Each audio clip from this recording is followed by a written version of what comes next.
पर ये प्रॉपर्टी सरकार ने हमें नहीं दी, हमारे पुरखों ने, हमने, हमारे लोगों ने ये डोनेट किया है। ये एक पहली बात क्लियरली समझनी जरूरी है हमारे मीडिया के माध्यम से नौजवानों को, कि ये प्रॉपर्टी के जस्ट अपोजिट में हम जिस सवालों को आपके सामने रख रहे हैं, हम मठों पे बात करने लगेंगे तो आप प्रॉब्लम में आ जाएंगे, हम गुरुकुल्स पे बात करने लगेंगे तो प्रॉब्लम में आ जाएंगे, हम ऐसे कई धर्म स्थलों की बात करने लगेंगे तो आप प्रॉब्लम आ जाएगी। सिर्फ और सिर्फ विवादित चीजें होंगी। हम लोग एक बड़े मिलकर बहुत लंबे समय देश में आजादी के बाद एक ऐसा कलरफुल देश में रह रहे हैं जिसमें सभी की गंगा जमुना तहजीब को कायम रखने की कोशिश करनी है। मैंने अब तक 27,000 बच्चे पढ़ाए हैं, जिसमें 22,000 हिंदू धर्म के बच्चे। कोई भी प्रोफेशन में कोई टीचर का कोई धर्म नहीं होना चाहिए, पहले वो एक टीचर होना चाहिए, कोई डॉक्टर प्रोफेशनल में पहले एक डॉक्टर होना चाहिए और वो इंसानियत के लिए बात करें। लेकिन जो आज ये प्रेस कॉन्फ्रेंस है ट्रस्ट के पहली बार इस तरह के मुद्दों पर, तो बहुत सोच समझ के हुकूमत अपने दूसरे कामों में फेल है, तो इनके पास केंद्र सरकार के पास कोई मुद्दा नहीं बचा है। वो सिर्फ और सिर्फ कानून बनाते हैं मुसलमानों के लिए, इसके अलावा इनके पास और कोई मुद्दा नहीं और लोगों को भटका रहे हैं।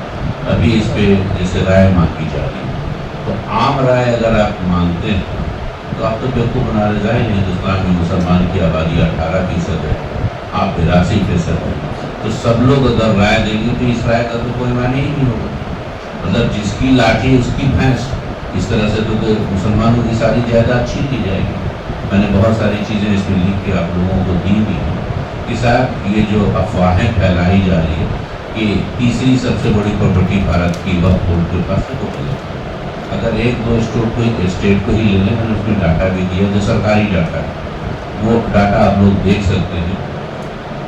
अलहम ट्रस्ट और रोजमाइन ट्रस्ट की तरफ से हम लोग इसकी मुखालफत भी करते हैं और साथ साथ सरकार से उम्मीद करते हैं कि इसको किसान बिल की तरफ वापस ले। ये किसी भी हालत में ज़रूरी नहीं है, ये सिर्फ एक उकसाने भड़काने और मुसलमानों की जायदाद छीनने का एक तरीक़ा है जिसको कानूनी रूप देना चाहती है सरकार। पहले भी इसी तरह की चीज़ें करके लोगों को भड़का चुकी है।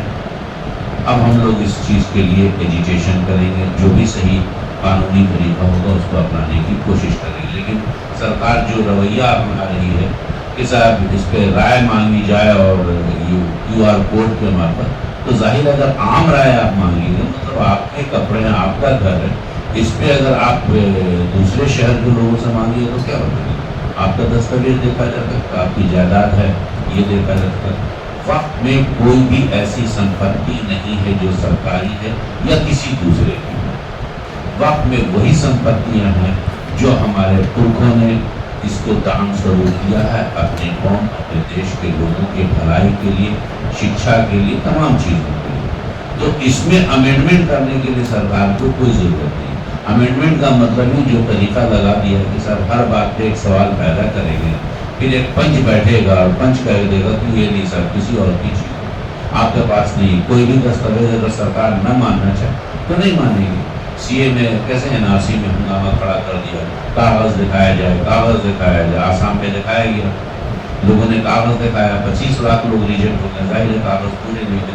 अब उस 25 लाख में 5 लाख मुसलमान थे, 20 लाख हिंदू, तो उन्होंने इस 20 लाख को डिफरेंस देने के लिए CAA ला दिया, ठीक है ना। तो मतलब आप जानबूझ करके अपने ही देश की जनता को परेशान कर रहे हैं, आप अपने नागरिक को प्रताड़ित कर रहे हैं धर्म के नाम।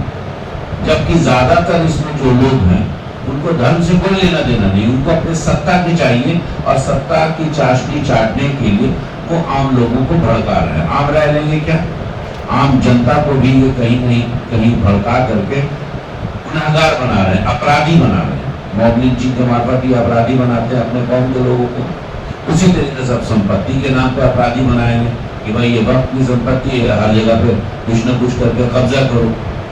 तो सरकार कानून बना करके इसमें अमेंडमेंट के नाम पे जो हंगामा खड़ा कर रही, इसको हम लोग रद्द करने की अपील करते हैं। और इमारत शरिया में जो कल इसके लिए बैठक हो रही है, वहाँ पे बिहार के तमाम लोगों से हम गुजारिश करते हैं कि सब लोग वहाँ पे आएँ और आकर के उस बात को सुने और इसको आउटराइट रिजेक्ट करें।